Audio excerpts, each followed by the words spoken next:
हमारे बीच में है पूर्व राज्य मंत्री और उत्तर मध्य विधानसभा क्षेत्र से लगातार 2 बार चुनाव जीते, 3 बार चुनाव जीते शरद जैन जी। शरद जैन जी का भी हम जिस बारे में बोलते हैं कि जमीन से जुड़े लोगों से जो रिश्ता है वो एक अद्भुत है। शरद जी को लोग बतौर मंत्री कम और एक अपने भाई, एक अपना हमदर्द जैसा मानते आए हैं। शरद जी, नो न्यूज ओनली व्यूज में आपका स्वागत है और हम जानना चाहेंगे कि वर्तमान में जो स्थितियां हैं देश में, प्रदेश में, आप क्या सोचते हैं? नो न्यूज इस चैनल का जो प्रारंभ हुआ है और जो व्यू को लेके हुआ है, निश्चित रूप से मैं अपनी ओर से, अपने मित्रों की ओर से बहुत बहुत शुभकामनाएं देता हूँ।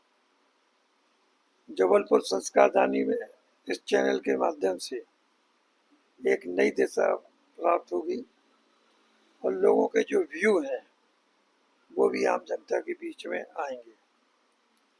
आपने राजनीति की बात की, तो राजनीति शहर में और संपूर्ण देश में बहुत अच्छी चल रही है।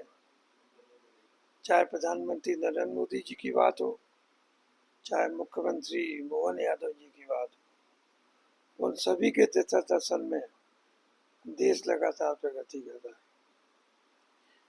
भारतीय जनता पार्टी जब से स्थापना हुई, जहां तक हमें आपसे बात करते हुए ये बताना जरूरी है कि युवा मोर्चा से लेकर नगर भाजपा अध्यक्ष और संगठन में भी आपने महत्वपूर्ण भूमिकाएं निभाई हैं।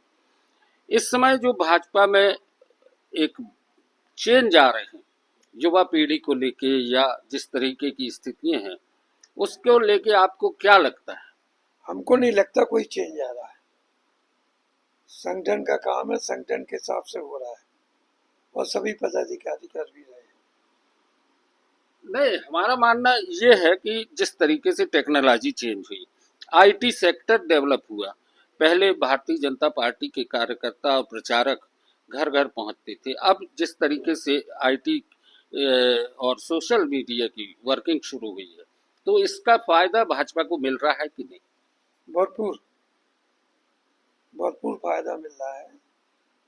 मैं तो 1970 से सक्रिय हूँ और संगठन ने बहुत जवाबदारी दी।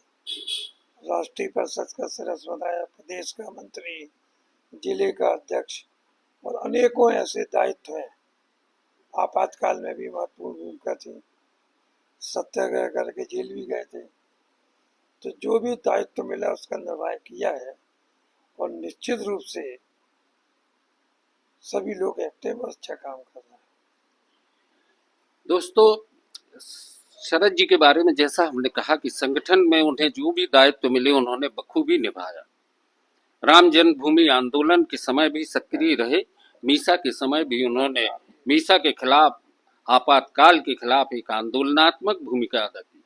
आज वे भाजपा के एक सशक्त हस्ताक्षर हैं और खासकर उनकी भूमिकाएं और उनके द्वारा दिए गए सुझाव संगठन के लिए बहुत महत्वपूर्ण होते हैं।